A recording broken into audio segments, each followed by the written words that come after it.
A beautiful morning to you. Welcome to Thursday's edition of Morning Ride. It's the fifth day in the month of December, actually the first Friday in the month of December, and we're super excited. On behalf of board staff and management, want to welcome you to this beautiful ride and promising you a smooth landing. I'm Chizzy Awuno. And of course, I'm not here alone. I'm with Blessing Osiabada. Good morning, Blessing. Good morning, Cheesy. How are you doing? I'm fine. I'm fine. It's this week started kind of funny for me because I've just been having mixed feelings from one news to the other, and then the news of the INEC office that burnt down in Ika area is also very sad. But then things like this, you find out that it was probably from the fault of the persons who left the office last. And because this is the Harmattan period, you have to be careful to make sure that you switch off appliances. True. And any fire outbreak right now might go out of hand because it's the dry season, Indeed. you know. So let's be careful. Okay, Blessing, welcome Yes. again. I will say good morning to you, dear viewer. Thank you so much for joining us this Thursday morning. Chisa and I promised that we'll make this ride as informative, educative, and entertaining as possible. Right. Yes, and talking about fire incidences, just like Chizzy has said, this is the Hamilton season. We have to really be careful. When you are stepping out of your house, switch off your appliances, like she has said. But also, this is not the period for you to start burning anything True. around where you live. On monitors. I see people still burning their waste, and you need to be careful. Still burning, they want to make sure that they weed the environment, and the best way to do that is to set fire on the bushes. That is not really good. The Harmattan season is one season that you really need to be careful with fire. So make sure that you take every necessary precautionary measure as you go about your daily activities. All right, okay. Talking about burning and soil, today is World Soil Day, and it's a day that has been marked every 5th of December. So this year, marking its 10th anniversary, World Soil Health, WST 2024, takes center stage today, reaffirming the indissoluble role of soil in sustaining life on Earth. Now, under the theme Care for Soil, Measures, Monitor, Manage is this year's campaign that emphasizes the urgent need for accurate soil data to drive sustainable soil management practices for global food security and environmental resilience. So, Blessing, I really agree with you. We have to be very conscious of how we handle these situations. Yes, how we weed. Because soil is not just important for planting alone. Soil is important for your general health. You know, grounding, like going out of your house, walking barefooted, can help a lot. It helps your health a lot. Yes. So you need the right soil around you. You need the right soil for your environment. To plant the food we eat, we need the right soil. And know that bush burning harms the soil. Yes. So we should always try as much as possible to make sure that we take care of the soil around us, the soil for farming, the soil in your environment, to plant your gardens. I always advocate that people should have a garden in their home. Yes. No matter how small, you should have a garden where you live. It helps a lot. So let's take care of the soil. And especially with the fact that things are now expensive in the market. So It is please, time for you to start planting your pepper, start planting your tomatoes, Vegetables, your ugu, yes. anything you can plant. Yes. Have a garden in your apartment. I totally agree with you. All right, this is still Thursday's edition of Morning Ride, and this edition is going to be very packed. We're going to be having paper reviews, and then we have our paper analyst who is already in the studio to dissect some of these trending issues in our society and on the political scene. And today we're also going to be having an interview segment, and our guest is already in the studio ready for us. We're going to be talking with the state coordinator of National Human Rights Commission, Asaba. Her name is Angela Obome, and she will be featuring today. And the focus will be on 16-day activism, national human rights. Right. So yes, we're going to be talking on that Very extensively. important as women, not just as women, it's about gender-based violence, about men and women, but we really need to talk about this. And as women, we know that women are easy targets for gender-based violence. Right. So we're going to bring that interview to you so you will be enlightened. So please stay tuned Right. for our interview segment and, of course, paper review. Okay, don't go anywhere. When we come back, it will be time for paper review, and our guest analyst is already in the studio.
Welcome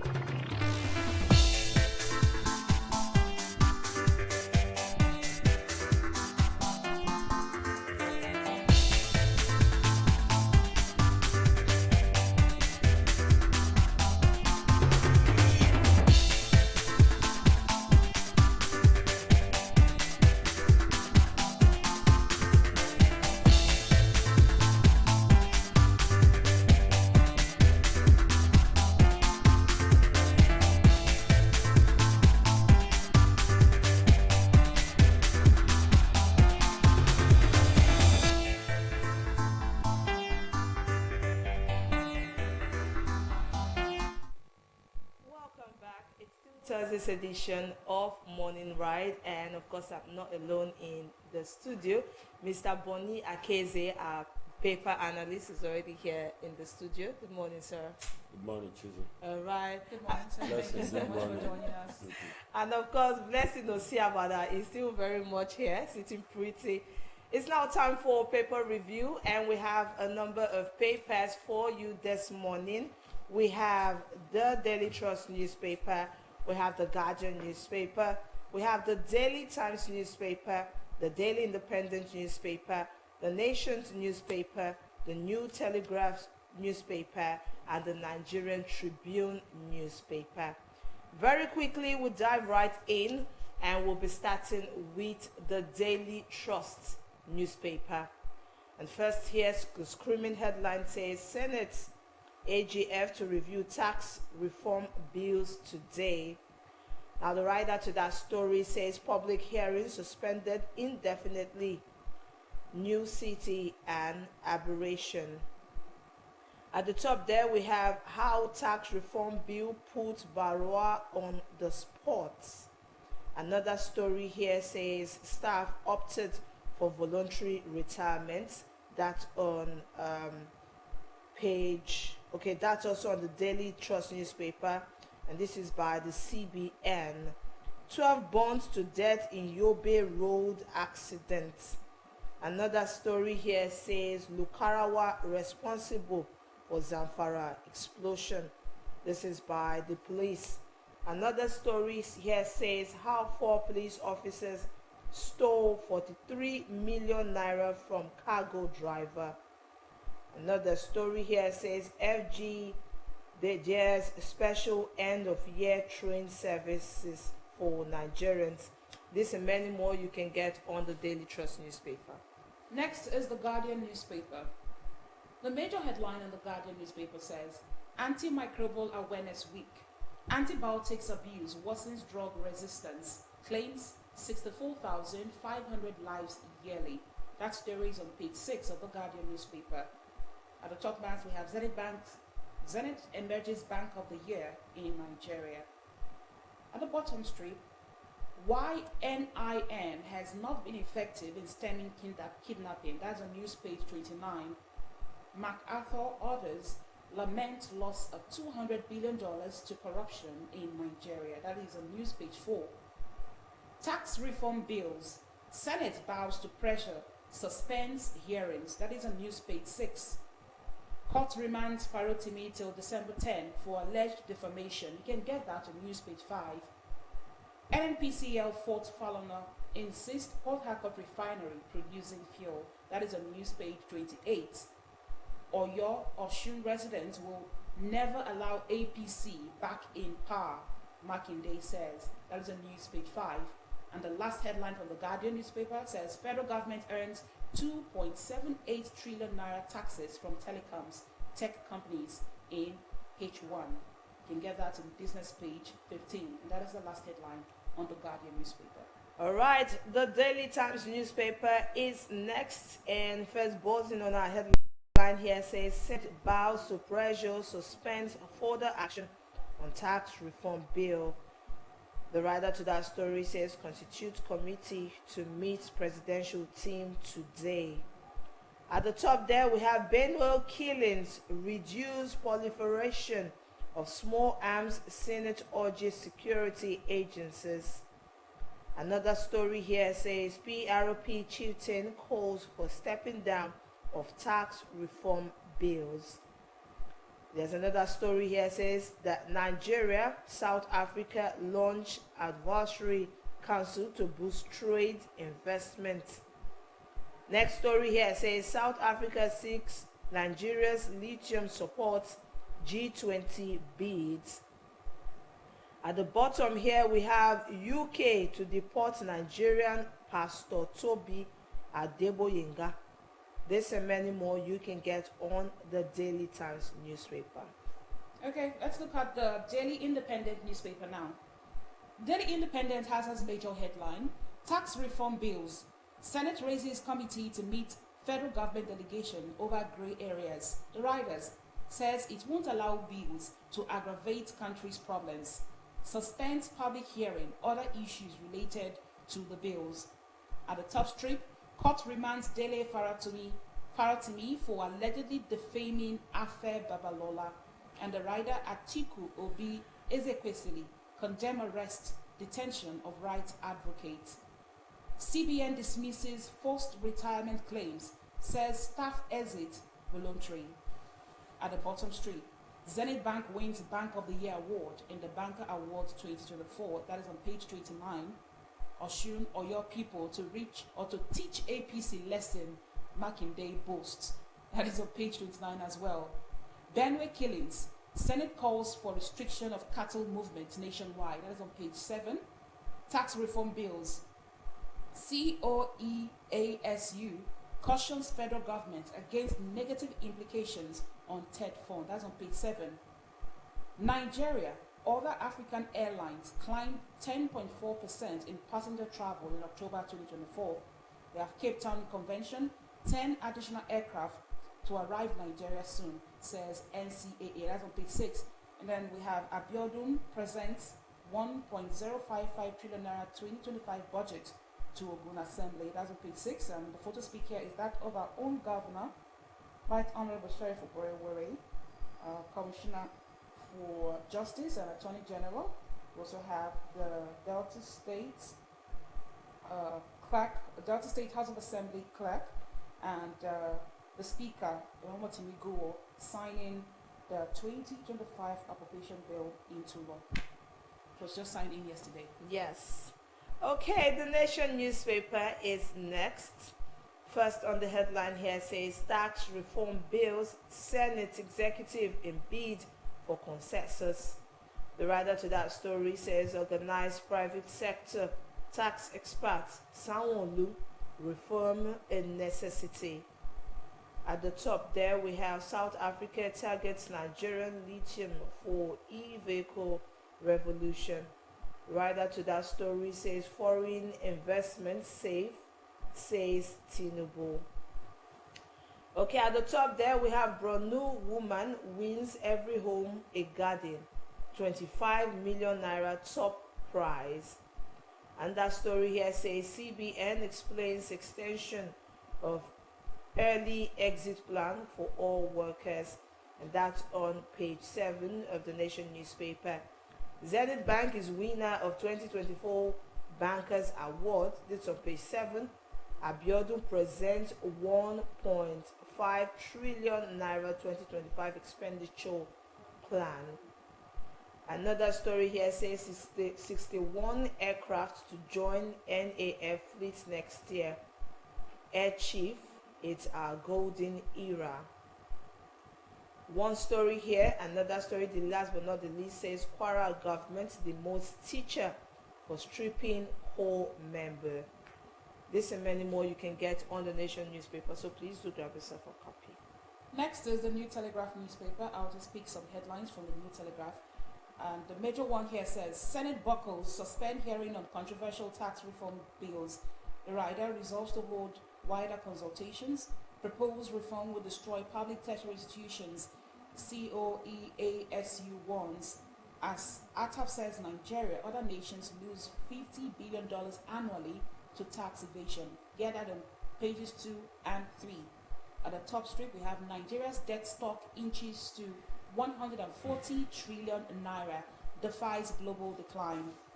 Corporates face 10-year jail as Senate passes investment bill. That is on page 5.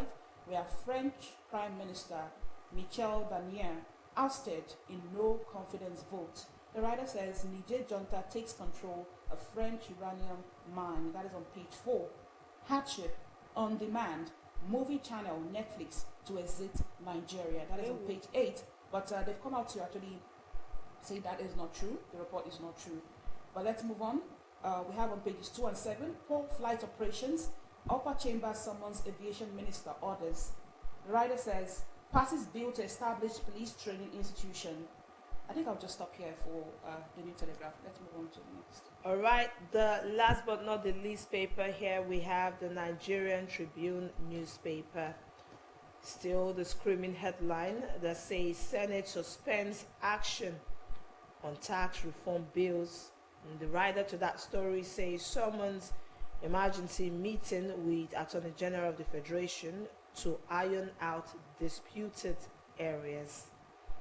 At the top there we have Oshun, or your people, waiting to teach APC lesson. Makinde boasts.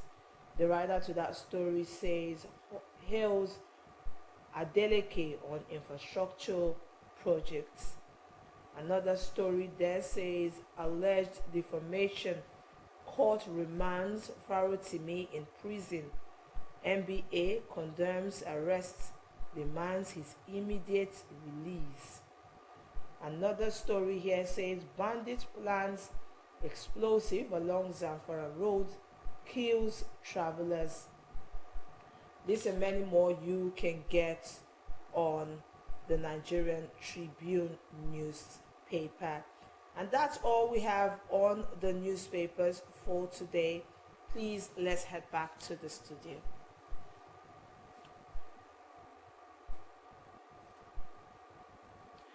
All right, it's still Thursday's edition of Morning Ride, and Mr. Bonnie Akeze is still here with us. And when we read out some topics there, I saw how you had to take in a deep breath. Taking a deep breath, I wonder what was going on there. But very quickly, welcome. Thank you. All right. Welcome again. Thank you, Blessing. Let's talk about the Senate setting up a committee to review tax reform bill with AGF. Now, first of all, there was this back and forth in the House yesterday. What are your thoughts on that? Yeah, it is part of what we should expect in a democracy. The fact that a particular issue has generated a debate is healthy for the for our democracy, because in the past the military will just issue it at a decree, and that you will just grumble and complain and get used to it, adjust yourself to it. But today the matter is subjected to intense debate. People are interpreting it. In fact, I had to download the bill. Okay. You know, it was actually it's a kind of it has 4 different sections. in 4 no section. They were separated into 4 different bills. Yes. You know, and I downloaded them.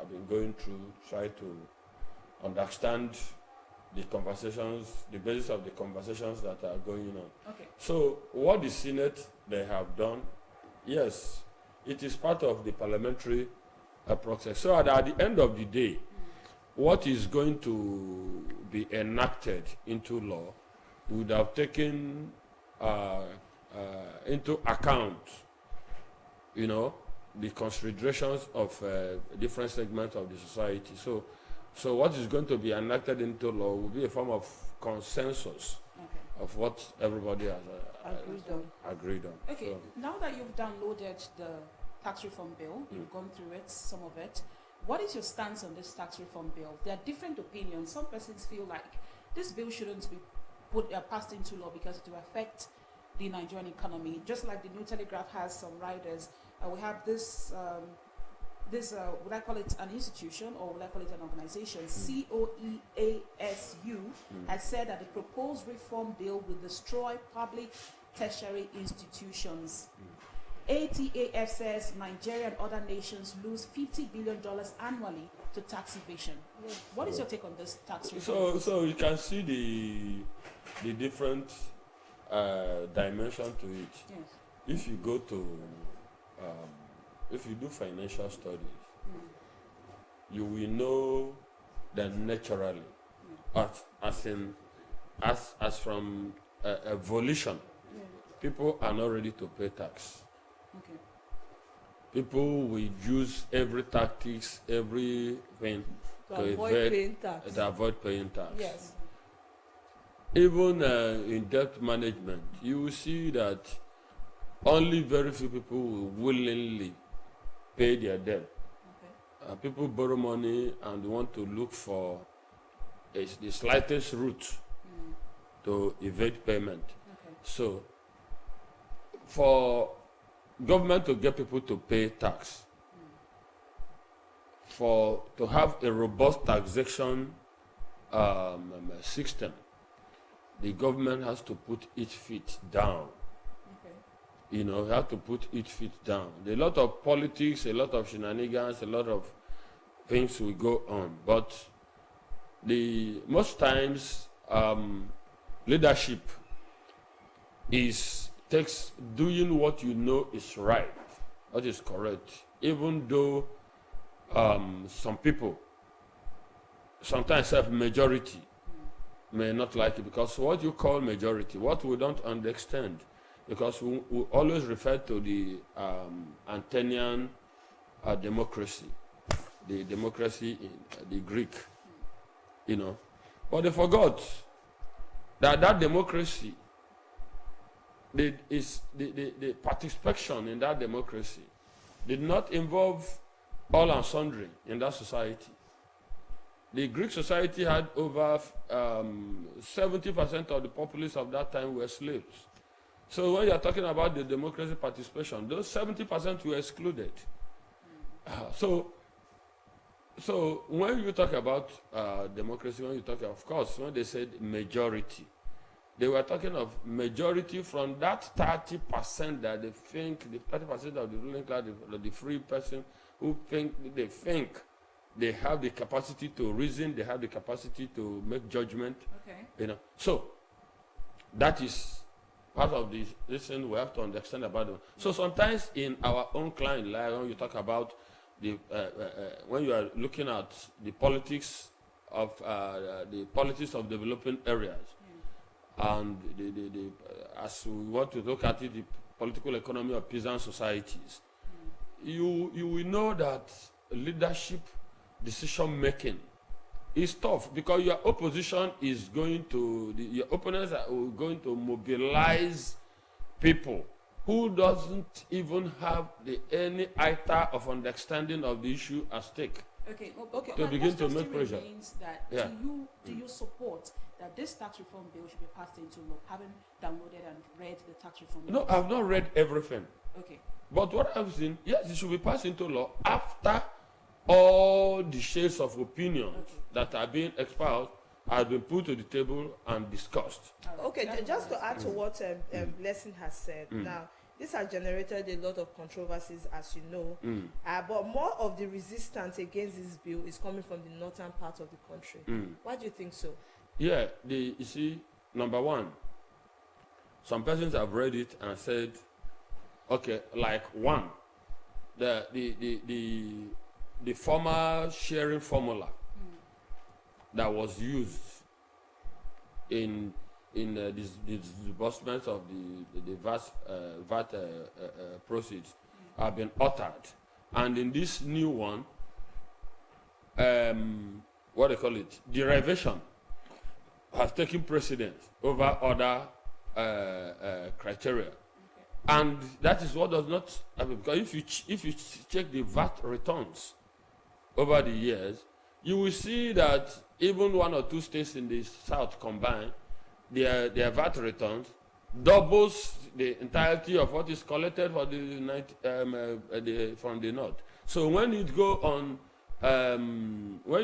on the population, it favors most of the states in the north. When you go on derivation, I mean, they are disadvantaged. So, and of course, the politics is about who gets what. And you cannot be there and what you used to benefit from, what you used to be your advantage is being taken away from you, and you fold your hands and be watching. No, you have to put a resistance. Okay. So then, yes, from the papers, Yes. we also read that some persons say, some Islamic scholars have spotted something that they say is against Islamic injunction. So that one is touching on their religion. So they have Just to. wonder how tax is against their religion. So of course, so you see, that is where debates, public hearing, healthy conversation are welcome. It's not about me alleging or claiming. When we come to table, we dialogue, we put all these facts, we test them, their validity on the strength of their facts, and we arrive at a position. Yes. So that is, it is me, for me, yes, we need a tax reform bill, because some of the places I have seen an issue of, but even when they are talking about, if you ask me, that derivation, the sharing formula, the derivation thing, the local because it is a consumption tax, it's not a production tax. And this every consumption is done within a locality, which is the closest this is a local government. So the local government should even get more when they are sharing the VAT proceedings. Well, the Senate has set up a committee. They would hold their meeting today. Let's just hope that they deliberate on this issue. Yeah, they will. And it is resolved as soon as possible. Let's move away from the tax reform bill. And this headline from the Guardian newspaper says, NNPCL faults Falana, insists Port Harcourt refinery producing fuel. Now, I watched a particular TV channel, and a particular man who is the chairman of a group in River State was on that channel saying that he has been to the refinery and not even all the units in the Port Harcourt refinery is working, and that NNPCL is lying to Nigerians that they are not producing fuel as we speak. Falana also holds that view that the Port Harcourt refinery is not working, but NNPCL has responded. They faulted Falana's statement and they said they are producing fuel. Okay, you know, the case of NNPC is, if you do the literature, the issue of Cassandra, the princess of Apollo, the sun god, that she so much lied that the gods vow that nobody will ever believe Cassandra. So the Apollo caused Cassandra that no one will ever believe her. So NNPC's case, NNPC has become Nigeria Cassandra. NNPC has told people, gave people assurances, and those things didn't come to pass. So it is now difficult for me, if I were part of the drivers of or the managers of NNPC, I would say, whatever we're doing, let us not come public for now. Let's do that. The day we will come public is the day we are sure. If I would have test run, the thing would be that the way we come public, people will see a full-fledged operational the capacity and refinery in its full-fledged operational capacity. This issue of we're doing it. Do you remember when they said it was what the first thing that mechanical? Yes. It was mechanically completed. It was. We didn't need those such news. But Skeletal judging from where we are coming from, take your time, fix the refineries, pump, test run this operation, get it fully on stream before you come to do any ceremony or any media, whatever. Because all of us, even if refineries start working fully today, to me, there's nothing to cheer. Yes. There's absolutely not. Until they start producing the fuel and distributing it. And we have the price of impact. petrol And should we come have down. the impact that because we are refining fuel in Nigeria, that the price of this thing has come down. There's no way you tell me that what we produce, what I have. I am a farmer. I produce cassava, I produce yam, and I said my family should be eating yam on the same way the people who buy yam at the international market of them. That because the yam is expensive, their families eat yam once or twice a week. I will tell my children that all over the world, in America, where they buy yam from us, they eat it only twice a week. So you people must eat yam twice. I mean, I think it is outright bunkum. Okay, I'm still speaking on raising the hope of Nigerians and dashing it against the stone. Well, this story here says Tinubu is Nigeria's messiah, says rep member. I mean, we're talking about this before you came on set. Now, lawmaker knocked the administration of President Muhammad Buhari for handling the nation's economy, he said was in shambles. Now, the member of the House of Representatives for Yakwa's federal constituency, Honorable Leke Adejede, on Wednesday described President Bola Tinubu as a messiah of Nigerians' needs. Now, he said this yesterday, and I'll quote him. By the time we get to 2026, they will see this country, everybody will be praising the president. He's a messiah that Nigeria needs now, and he can fix Nigeria. Now, this is what the lawmaker said. Amen to that. Yeah. Very good. You see, he is, it is his own view. He's entitled to it. Everybody speaks from where they are. He's in the House of Representatives. He was in the APC. Perhaps because he didn't get ticket to run, he went to, I think, ADC or whatever to run. And I watched that program yesterday. Even when they asked him whether he said in politics anything can happen. Yes. So that was his this thing. So I am not going to comment so much on the this thing of the. In fact, in such kind of a person, you don't expect him to say the contrary. But what I would say is that I disagree with that all the blame on Buhari by the same APC people. This President Tinubu was a chieftain of the. In fact, they called him the national leader of the APC when Buhari was. So he was an integral part of the party that produced the government that managed that economy. So, if the Buhari's government performed woefully, as the guy said, yes, it should be a collective blame of the APC and our current president not excluded. So it's not because when Buhari has gone. Throughout the time Buhari was when people talked about the policies, the flaws in the policies and the same people, including this president, even Buhari, he consistently said Nigerians should give Buhari time, that the task of fixing the country is on course. So it has become this thing of the APC going, perhaps. Of course, but again, not just APC, any person in government, what they will plead with you is to give time. So what's the problem? Is it the policies or the leaders? It is, you see, policies don't just start. Economics say policies work. Policies work. Other things being equal, you cannot remove the human factor from the issue of governance, because, like I said, all these policies, of course, most of the policies are well thought out. Today, Buhari's government came with the mantra of change and anti-corruption, isn't it? Yes. Today, the manager, the head, the governor of the Central Bank of Nigeria under Buhari is facing serious cases of fraud, economic, financial crimes. And this was the government that came. What do you call him? Siriake,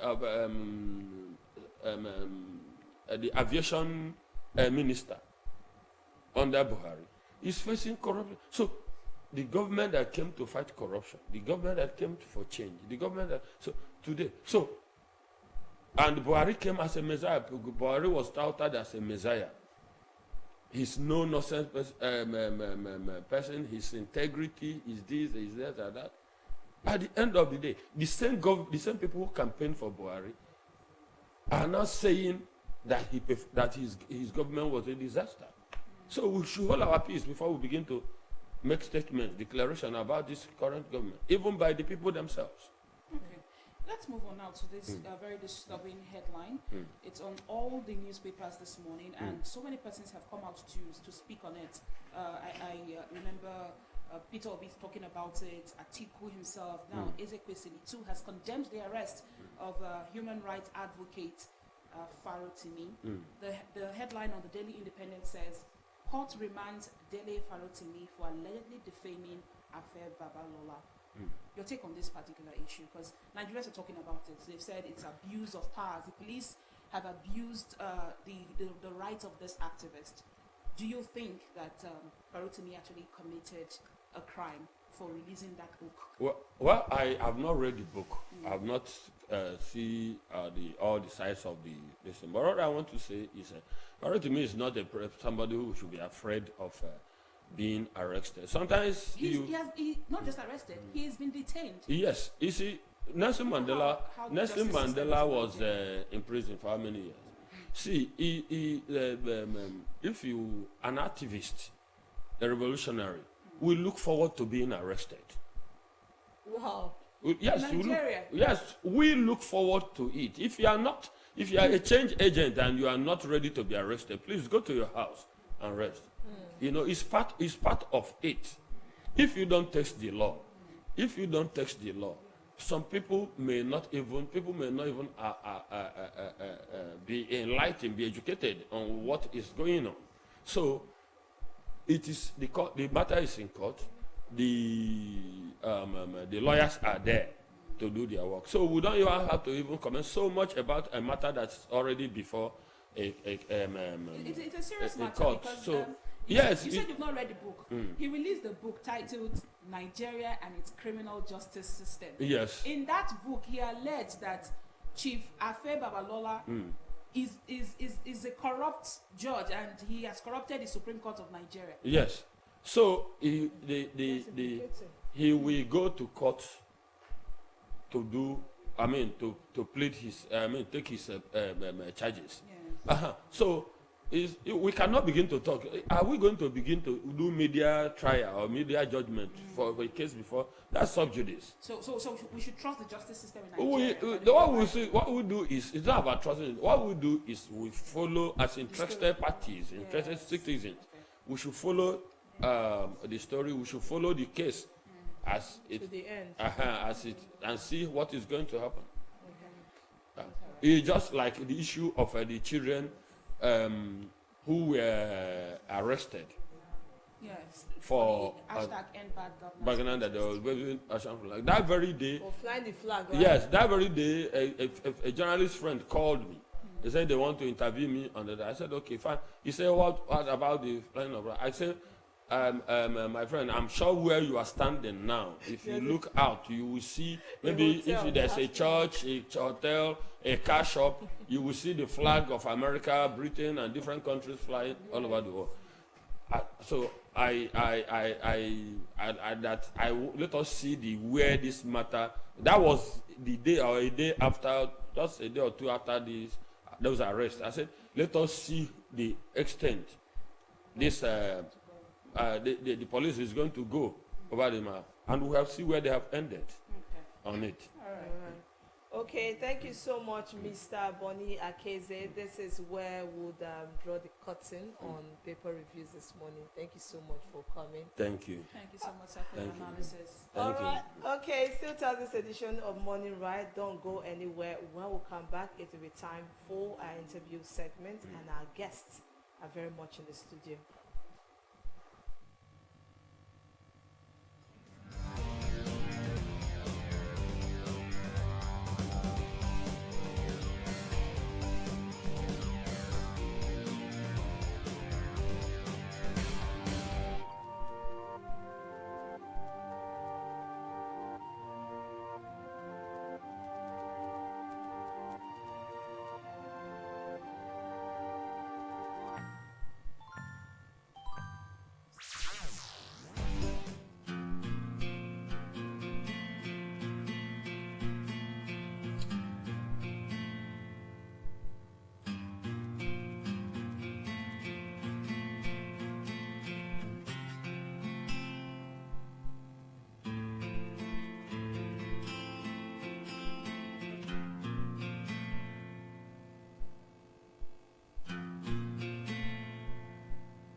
on this morning, on this edition, I would like to start by saying orange the world.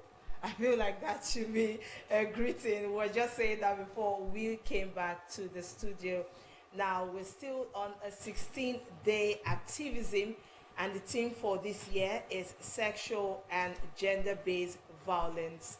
Now, today we'll be speaking with Mr. Atuche Chinedu. He's the Principal Investigation Officer, National Human Rights Commission. And also here with us is Mrs. Angela Obame, Mrs.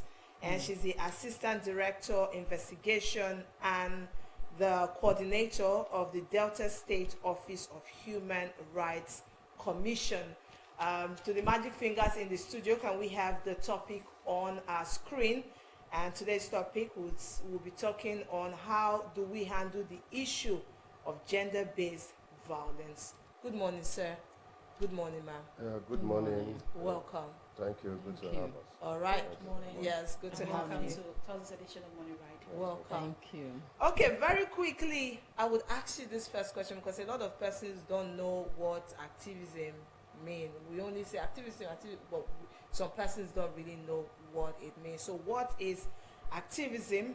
And also let us know what the current state of gender-based violence is like in Nigeria at the moment. I'll start with you now. Thank you very much. The current stage of activism in Nigeria is actually getting higher. Okay. Yes, it's getting higher because we've done this before last year, and then we are repeating it at a higher level, so to say. We are trying to ensure that this menace is stopped. It has to stop because it's like some, would I say, evil people, they are focusing on women and girls. Although we know that these things don't just happen to women and girls alone. It happens to also boys and even men, depending on the situation on ground. But it's mostly affecting women and girls. So we want to end it, and it's global. It's not just something that is happening only in Nigeria. No. As we speak right now, this thing is happening simultaneously in all the 36 states of the Federation, plus our headquarters in Abuja. So every effort is geared towards making sure that this thing is stopped. Okay. That's why we are here this year again. Okay. Yes. All right, sir. I would love to have a man's perspective on this particular topic, gender-based Yes. violence. How would you define gender-based violence, and what forms does it commonly take in our society? Thank you for the question. First, I really want to state according that if we use the word gender, it does not basically mean female. Yes. Exactly what I asked you. Gender is both sex. And in our commission, we are very sensitive of this word called gender. Gender. So, it is vice versa. If we talk about gender-based violence now, we talk about the menace in families, how families are being run, how both parties venture into the activities of how they live. Sometimes we talk about domestic violence, sometimes we talk about abandonment of responsibilities, sometimes we talk about lack of support in the home. Also, let's talk about how things are not done right in the family. So in this aspect, we try to curb it. That is why we ensure that there is a level playing ground for both genders. Okay. For both genders. So in some cases, we tend to receive more complaints from the female folks, while the men are reluctant to come and lay complaint based on what will people say. Fear of stigmatization. Gender Yeah, what will people say? Yeah. But some of the time the women come around, and people feel that they are the most affected gender. Okay. If you talk about gender-based violence Violence. now, So, in that case, when such complaint comes, we swing into action to ensure that we nip it in the bud and see that this violence, which I have stated, does not come to be. Okay, my follow-up question was, what forms does gender-based violence take in our society? You mentioned family. Do we experience gender-based violence only in the home, in the family? What are truly the And root yes, causes? what are the forms of, Yes. and what type of violence, what kind of violence do both men and women experience in our society in Nigeria? Let's talk about Nigeria before we talk about other countries in the world. Well, in Nigeria, as a case study now, based on what you're saying right now, I'll use the word poverty. The word poverty. Because, you see, in Nigeria today, let me use as about a case study now. There are some people walking on the street. Inside of them, you don't know what is wrong with them. They are not happy. And let's say, peradventure, maybe a female mistakenly hits the person. You will not overreact. They will not overreact. Yeah. Violence will not set in. Not for me, not that that person really want to act like that, but there is so much in their mind, which is what? Hunger. No, I was asking, like, what are the forms of violence? You mentioned domestic violence. Yes. I also remember you saying neglected responsibility, so we can Yes. call that financial Yes, yes, violence yes. against the woman. Right. So I know there are other forms of violence I want you to talk about, because most people don't even know that there's something called emotional violence. Yes. When the spouse is intentionally Yes. hurting the emotions That's of the abandonment spouse. now. Yes, and we also have different types of violence. Yes. It's not just in the home. Yes. In the offices, Yes, there's gender-based absolutely. violence. In the church, we've seen Yeah. cases where Absolutely. there's gender-based violence. Absolutely. So those are the things I want you to talk Absolutely. about, so that our viewer can be enlightened about the different kinds of You violence. see, in this society. in the church now, there are victimization, there are intimidation. These are violence too. Okay. In workplaces, there are victimization, there are intimidation. These are violence. You know, so and sometimes, you know, maybe sometimes the male folks with sexually want to harass a staff of his office. It's also a violence. Okay. When you have interest for a lady and she's not giving up or she's not giving in to it, then what do you see? The man will now begin to harass, disturb. It's also a violence. Okay. Ma'am, this question is for you. How does gender-based violence impact not only survivors but families and communities? How does it impact? Yes. Yes. If there is no gender-based violence, there will be better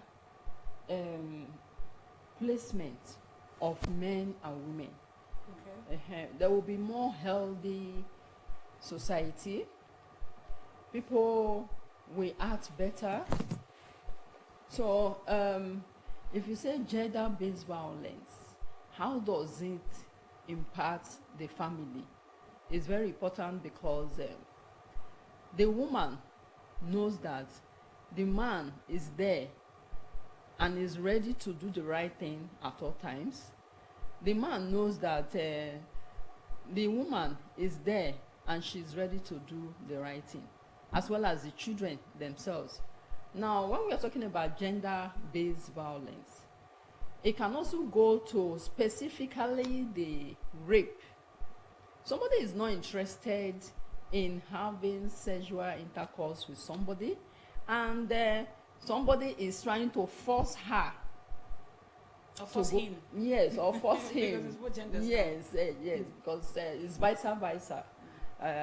So if we don't curtail this thing, it gets to a situation whereby things will not be healthy again between both sexes, between both genders. You know, because when we say gender or sex, they are interrelated. You understand? They are interrelated. So we need to always try to specify how we are talking about it. if you are talking about gender-based violence, then you have to know that everything is specified. Rape, if you want to say rape is bad, we should campaign everywhere. Everywhere, in the office, in the home, in the market, everywhere actually. Okay. Yes. When we started, Chizzy asked, what is activism? And you mentioned that the activism in Nigeria is growing at a rapid rate. Yes. We have so many activists these days. Yes. We have commissions like your commission springing up every day, fighting for the rights of both women and men. But my question is, why do we still have gender-based violence in Nigeria? Every day you wake up, you open any of the news platforms, you hear Like this two woman was or killed. three stories. Yes, Yes. this man killed his wife. The woman killed the husband, poured water on the husband, did this to the husband. We hear these things happen every day. So what are the root causes of gender-based violence in our society? Yes.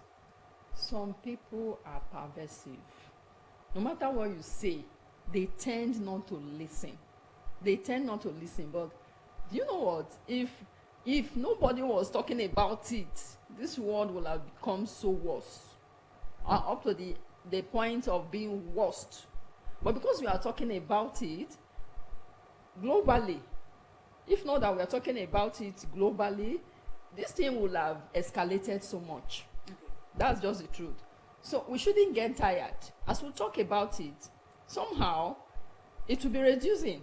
So we shouldn't get tired of talking about it. But what causes it? Is it ignorance? Is it poverty? What are the causes? There are many, so to say. Please list them. Yes. Ignorance, yes. Ignorance, poverty, people trying to influence others negatively. So people don't reason, so to speak. They don't reason that this thing that this person is doing, if I copy this person, I will even enjoy myself. So people don't have the time to reason that way. So what do we do? As National Human Rights Commission, we keep campaigning. And not just campaigning, we don't stop in campaigning. We prosecute, actually.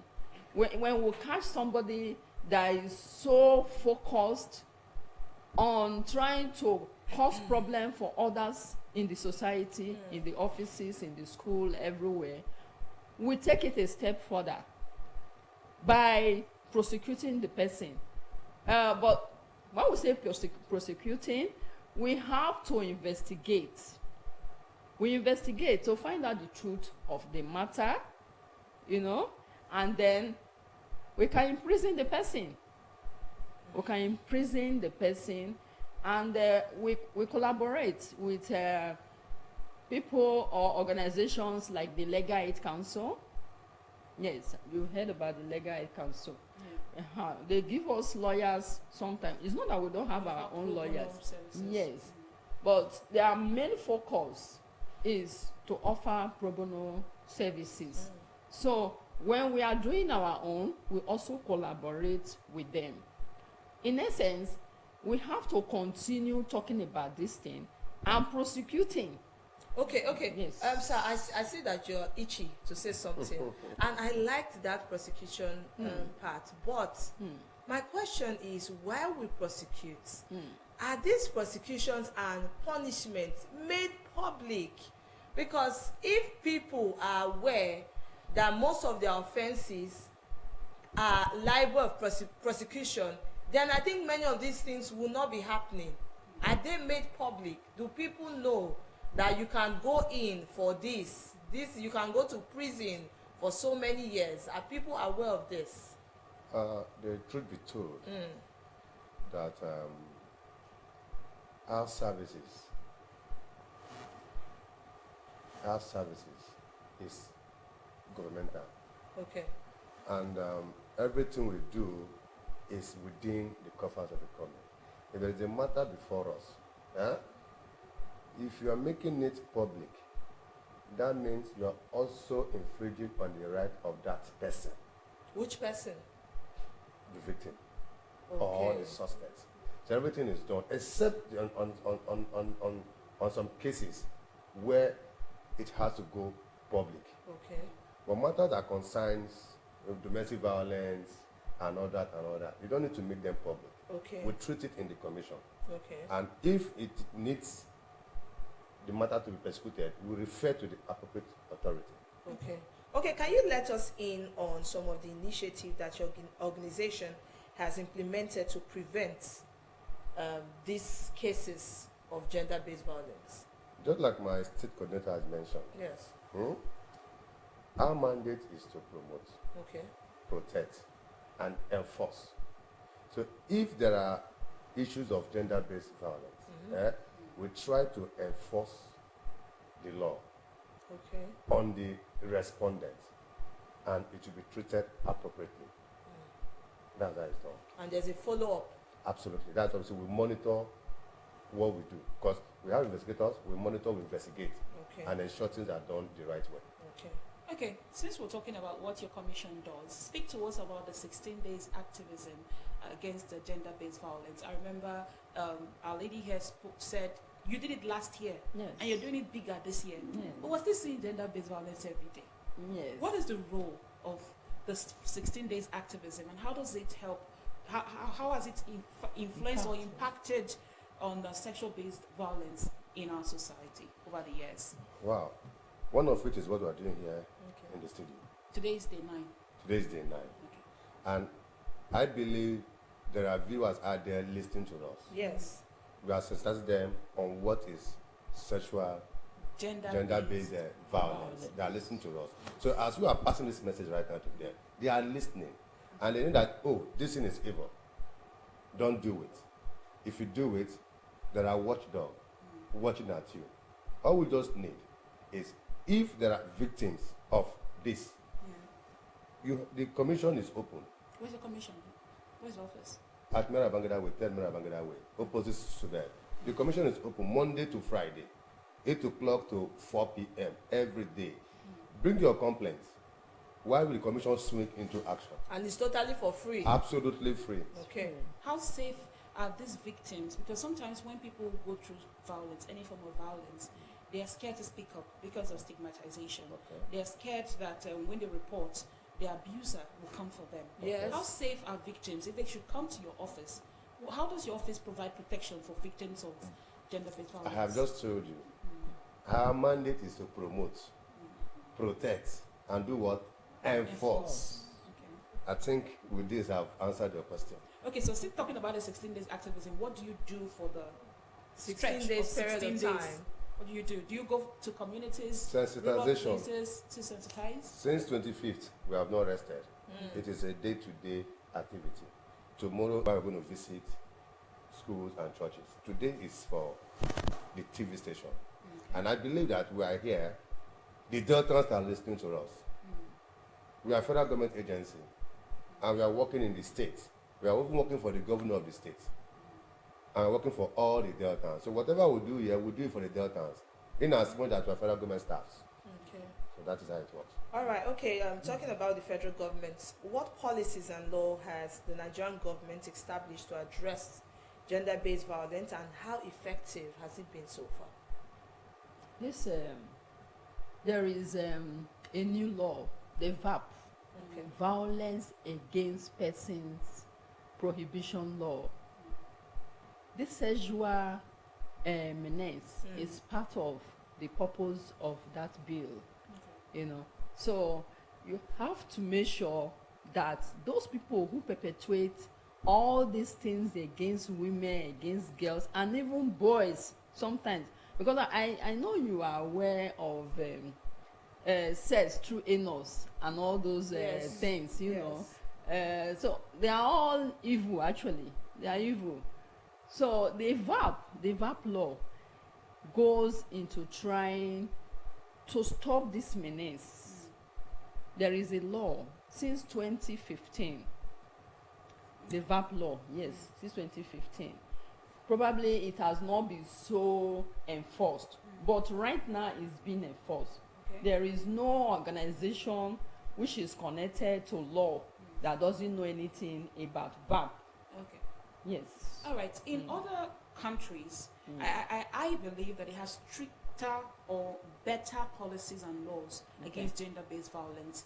You see a case where in more developed countries, you cannot hang out with a girl below 16 years.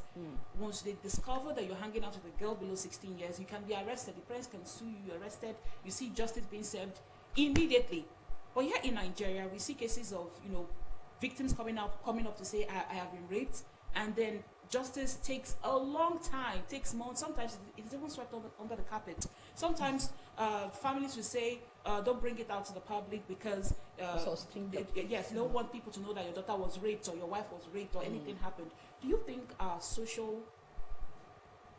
society, our cultural beliefs has a role to play in why we're still seeing gender-based violence in the country? Do you think that our social beliefs, our religion has hindered our growth when it comes to eliminating gender-based violence in Nigeria? Yes, it has hindered the process. Most of the tribes, let me just start with probably Delta. They believe that if they are focusing on your daughter because she has done something or somebody has done something to her, it will impede her chance of getting married. Yeah, I don't think it's a daughter thing. Yes, people who want to get married to her. Yes, even when they don't know the true story, sometimes nobody will approach her for marriage. So it's a stigma, generally speaking. Okay. They don't want to come and be reporting.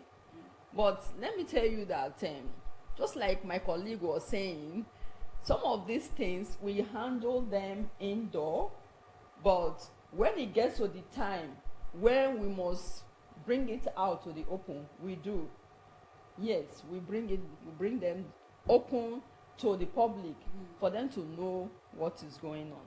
So there is nothing actually stopping us.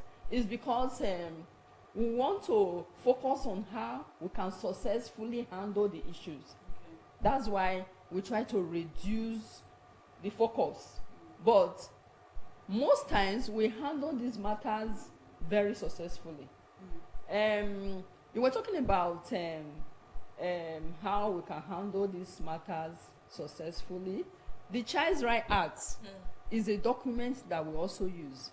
The Child Rights Act. Somebody is trying to violate a girl's right and even a boy's right, we will bring in the Child Rights Act. The Child Rights Act is a document that came into force since 2003. Since 2003, but some people may not be aware of it. Okay. So the issues there is that they cannot just be violated without people coming in to support what the person or what people are trying to run away from. Okay. So That bringing is a child it. from the village and maltreating a child is also part of gender-based violence? Yes, It is a crime. it's a crime. It is a crime. Yes, Okay. it's a crime. All right. Okay, sir. Chapter 4, subsection 42 of the Constitution guarantees protection for individuals regardless of gender. Yes. However, there are areas of the law or constitution that you believe could improve concerning gender-based violence? Yeah, that is, in this angle, I think it is the support of the government that we need. Okay. We need the support of the government to enable us to carry out this force, because sometimes these things happen in areas where is that a remote environment. Okay.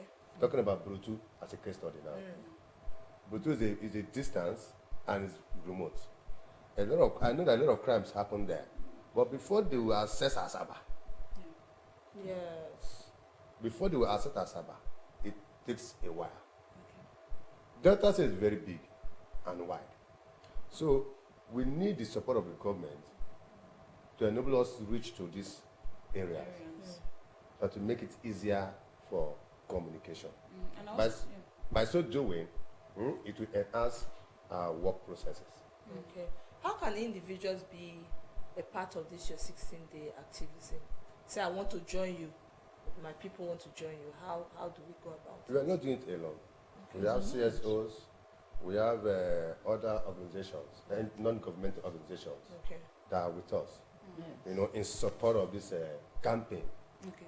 All right. You're a man, so I want you to speak as an advocate for the men. We know that women, when we talk about gender-based violence, we know the kind of violence that women face every day: rape, trampling on the rights of women. But for the men, because a man could be watching us, and when he hears gender-based violence, he will just like, for women. What are some of the Yes. things that men go through that can be, labeled as gender-based violence? Some of the things that men go through, and they cannot speak out, they can't see anything, or maybe they don't even know that it's gender-based violence. When is the right time to speak up? Exactly. They don't know that this woman is abusing. Word, it's Yes. provocative too. It's violence. Emotional violence, Okay. psychological violence. Yeah, yes. because when you start using, it's not until you use your hand, but